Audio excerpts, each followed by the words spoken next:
What's up, guys? In today's video, I'm going to show you how to make a thumbnail on your phone, your iPad. It works on either. So first you want to have YT Studios right here. Then you want to have InShot for editing.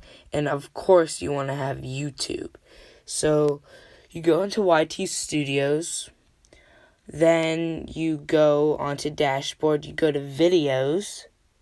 Then I'll just pick one random, let's do 1,000 views. Then you click this pencil right here. Then you click edit, thumbnail, and then you go to YouTube, and then you do changes. And then I'll just do this one right here. And then I'll select, and then I'll save.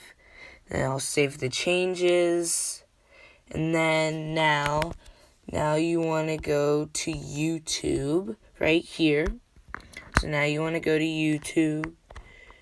And then you want to go to your channel.